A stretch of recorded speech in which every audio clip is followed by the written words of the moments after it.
네, 이제 18-1의 내용으로 들어가야 되는데요. 제가 먼저 이 18-1에서 설명하는 가장 핵심적인 내용, 이번 강의에서 제가 여러분들에게 말씀드릴 핵심적인 내용을 먼저 좀 언급하고 본론으로 들어가도록 하겠습니다. 좀 이렇게 되면 강의가 자꾸 짤막짤막하게 끊어지면서 좀 더 길어지는 경향이 있지만, 이번 챕터만큼은 제가 조금 길게 해도 여러분들이 좀 이해를 해주셨으면 좋겠습니다. 좀 이해를 더디하시는 분들을 위해서 제가 조금 더 세밀하게 강의를 하는 거니까 좀 이해를 부탁을 드릴게요. 자, 제가 길이가 3인 인트형 배열을 선언을 하겠습니다. 중요한 사실은 1차원 배열이라는 사실이 중요하죠. 자, 이렇게 배열이 선언이 되면 길이가 3인 인트형 배열이 이렇게 형성이 되고요. 그 다음에 ARR1은 첫 번째 요소를 가리킵니다. 그 다음에 ARR1에다가 플러스 1을 하면 그때 반환되는 주소값은 두 번째 요소를 가리키죠. 그 다음에 ARR1에다가 플러스 1을 하면 세 번째 요소를 가리키게 됩니다. 자, 여러분들 잘 아시는 내용이에요. 이렇게 플러스 1을 할 때마다 칸이 한 칸씩 이동하는, 오른쪽으로 이동하는 이유는 뭐냐면 ARR1이 인트형 포인터이기 때문에 그렇죠. 인트형 포인터는 플러스 1을 할 때마다 얼마씩 증가가 됩니까? 실제로는 4만큼 증가가 됩니다. 그것은 인트형 배열 이름의 모든 요소의 공통점이죠. 인트형 배열 이름을 대상으로 플러스 1을 하면 무조건 4가 증가가 됩니다. 실질적인 결과로. 자, 그래서 이렇기 때문에 이 길이에 상관없이 인트형 1차원 배열 같은 경우에는 다 타입이 일정했습니다.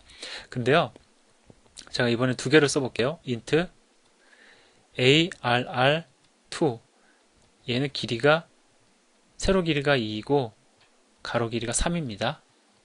자, 그 다음에 int arr3, 얘는 제가 편의상 조그맣게 그렸어요. 그러니까 그 길이를 3, 2입니다. 자, 그럼 어떠한 형태의 배열이 만들어지냐면 이렇게 만들어지죠. arr2 같은 경우에는 이 길이가 ARR3가 어울리겠네요.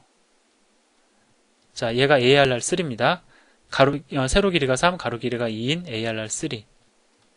그 다음에 얘가 ARR2입니다. 자, 세로 길이가 2고 가로 길이가 3인. 그래서 일단 첫 번째 요소, 여기서 얘기하는 첫 번째 요소, 배열의 첫 번째 요소라는 것은 뭐냐면 인덱스 기준으로 0, 0. 일행의 가장 왼쪽에 있는 요소가 첫 번째 요소입니다. 그러니까 얘가 첫 번째 요소가 되겠죠. 뭐 그냥 느낌상 여러분들은 얘가 첫 번째 요소일 거다 이미 파악을 하셨을 겁니다. 그래서 배열의 이름 ARR2는 첫 번째 요소, 일행의 첫 번째 요소를, 그 다음에 ARR3도 일행의 첫 번째 요소를 가리킵니다. 자, 근데 중요한 게요. ARR2에다가 플러스 1을 하면 얘는 어딜 가리키냐면요. 여길 가리키는 게 아니고요. 두 번째 행의 첫 번째 요소를 가리킵니다. 자, 그럼 이 경우를 한번 볼까요? ARR3에다가 플러스 1을 하면 얘도 마찬가지로 두 번째 행의 첫 번째 요소를 가리킵니다. 자, 그 다음에 ARR3에 플러스 1을 하잖아요. 그러면 세 번째 행의 첫 번째 요소를 가리켜요. 1차원 배열과 2차원 배열의 차이점 이해가 되십니까? 1차원 배열의 이름을 대상으로 플러스 1을 할 때는 이런 식으로 이동을 합니다. 가로로 이동을 합니다. 근데 2차원 배열 이름을 대상으로 플러스 1을 하면 세로로 이동을 합니다. 이렇게 이동을 해요. 자, 그러다 보니까 이러한 특성 때문에 플러스 1의 결과가 가로 길이에 의존적이에요. 자, 얘네들은 메모리 공간에 나란히 할당이 되죠. 2차원 배열 같은 경우에는 나란히 할당이 됩니다. 지금 순서로 따지면 얘가 가장 왼쪽, 얘가 그 다음, 그 다음 위치에 얘가 이런 식으로 나란히 할당되는 게 배열이다. 그러니까 메모리상으로는 우리가 그림적으로는 2차원적으로 그리지만 실제로 메모리상에서 들어가 보면은 나란히 할당된다. 우리 앞에서 얘기했던 거죠. 따라서 이 ARR3 같은 경우에도 얘가 가장 왼쪽, 얘가 그 다음, 그 다음 나란히 할당될 거라고요. 따라서 얘 같은 경우에는 플러스 1의 결과에 따라서 몇이 증가가 된 겁니까? 처음에 여기를 가르치던 애가 여기를 가르쳤어요. 결과적으로 몇이 증가가 된 거냐면은 12가 증가가 된 겁니다. 포인터 연산이죠. ARR2도 포인터입니다. 배열 이름은 포인터니까. 플러스 1의 결과로 12가 증가가 된 거예요. 근데 얘 같은 경우는 어떻습니까? ARR3 같은 경우에는 플러스 2를 했을 때에 얼마가 증가가 된 겁니까? 예, 가로 길이가 2니까 8이 증가가 된 거죠, 결과적으로. 자, 따라서 ARR2나 ARR3나 둘 다 2차원 배열인 건 똑같아요. 인트형 2차원 배열이라는 사실은 똑같습니다. 그런데 포인터 연산의 결과로 얘는 12가 증가가 됐고 얘는 8이 증가가 됐다는 것이 큰 차이점이죠. 이건 뭘 의미하는 거냐? ARR2와 ARR3의 포인터형이 다르다라는 것을 의미합니다. 이해가 되셨나요? 그럼 여기서 우리가 한 가지를 갖다가 조금 더 확장해서 넘어가 보도록 하죠. 지금 제가 강조하는 거, 포인터형을 결정짓는 데 있어서 강조하는 게 뭐냐면은 포인터 연산의 결과예요. 그러면 12가 어떻게 나왔습니까? 8이 어떻게 나왔습니까? 우리 그 식을 갖다 한번 유출을 해볼까요? 여러분들 직접 여러분들이 만들어 보세요. 10이 어떻게 나왔습니까? 그냥 뭐 단순하게 말씀하지 마시고 일단은 어떻게 나온 거예요? 이렇게 계산을 할 수가 있죠. 우리가 식으로 만들어 보면 size of int 그 다음에 곱하기 뭐 한 겁니까? 3. 3은 뭐예요? 가로 길입니다.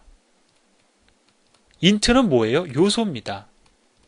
요 두 가지 정보가 지금 활용이 된 거예요. 사실은. 그랬기 때문에 얼마가 나온 거예요? 12가 나온 겁니다. 자, 얘도 한번 볼까요? 어떻게 계산이 됩니까? size of int 그 다음에 곱하기 2죠. 2는 뭐예요? 가로 길입니다. 이거는 요소예요. 즉 우리가 2차원 배열의 이름을 가지고 플러스 1, 마이너스 1을 했을 때 실제로 증가하는 폭을 계산하는 데 있어서 필요한 두 가지 정보는 뭐냐면은 요소의 자료형과 가로 길이다라는 겁니다. 자, 1차원 배열을 가리키는 배열 이름 ARR1 같은 경우에는 뭐 가로 길이 정보가 필요했습니까? 얘 같은 경우에는 불필요했어요. 왜? 플러스 1을 하면 그냥 4씩 가로로 증가를 했거든요. 4씩 이렇게 증가를 하니까 무조건 4씩 증가를 하니까 요소 정보만 중요했습니다. 내가 누구를 가르치느냐 이것만 중요했어요. 그러면 포인터 연산의 결과를 예측할 수가 있었습니다. 근데 어때요? 지금은 2차원 별 이름 같은 경우에는 그냥 단순히 요소 정보만 가지고 얼마가 증가하는지 계산해낼 수 있어요? 없습니다. 반드시 가로 길이가 있어야 돼요. 그래서 2차원 배열 이름을 결정짓는 두 가지 요소는 뭔지 아세요? 요소. 무엇으로 이루어져 있느냐? 그 다음에 가로 길이가 무엇이냐? 이 두 가지 정보를 담아서 포인터형이 결정되는 겁니다. 이건 마찬가지죠. 요소. 무엇으로 이루어져 있느냐? 그 다음에 가로 길이가 무엇이냐? 이 두 가지 정보가 있어야지만 포인터 연산을 할 수가 있거든요. 그래서 포인터형에는 2차원 배열 이름을 가리키는 포인터형에는 2차원 배열 이름의 포인터형에는 이 두 가지 정보가 담겨야 됩니다. 그래서 이것을 담을 수 있도록 포인터형을 갖다가 선언하는 방법을 별도로 선언하고 있습니다. 별도의 포인터 선언 방법을 C 언어에서는 제공을 하고 있습니다. 물론 아직은 본 적은 없죠. 자, 그래서 지금 매우 중요한 거 2차원 별 이름의 포인터형을 결정짓기 위한 매우 중요한 정보를 일단 여러분들에게 말씀을 드렸습니다. 실제 프레젠테이션 자료보다 더 중요한 내용을 제가 말씀을 드렸어요. 정리를 해보면 포인터형이 결정이 되면 포인터 연산의 결과 증가 및 감소하는 값의 크기를 갖다가 결정할 수 있어야 되는데 2차원 배열 이름의 포인터형을 가지고 플러스 및 감소했을 때에 실제 플러스나 감소했을 때의 그 감소의 크기를 갖다가 증가 및 감소하는 값의 크기를 결정하기 위해서는 그 배열을 구성하고 있는 요소에 대한 정보와 그 다음에 가로 길이가 필요하다. 따라서 이 두 가지 정보를 갖다가 동시에 담을 수 있는 포인터형의 별도의 선언이 필요하다. 그러한 유형의 포인터 선언이 별도로 필요하다라는 것까지 우리가 결론을 내릴 수 있다라는 거죠. 자, 일단 여러분들이 제가 프레젠테이션 자료 보기도 전에 이제 교재에서는 이렇습니다, 저렇습니다 예제를 통해서 여러분들이 쉽게 좀 따라올 수 있도록 유도를 한 반면에 저는 일단 먼저 정리를 해드렸습니다. 그러니까 이 정리하신 내용, 이해한 내용을 가지고 우리가 또 구체적으로 복습하면서 다시 또 공부를 하도록 하겠습니다. 강의를 끊긴 좀 아쉽지만 이것도 또 제가 별도로 여러분들이 정리를 해두시기를 바라는 마음에서 또 다시 강의를 끊고 다음 시간에는 정말로 제가 2차원 배열 이름의 포인터형이라는 주제로 프레젠테이션 자료의 내용을 여러분들에게 말씀드리도록 하겠습니다. 감사합니다.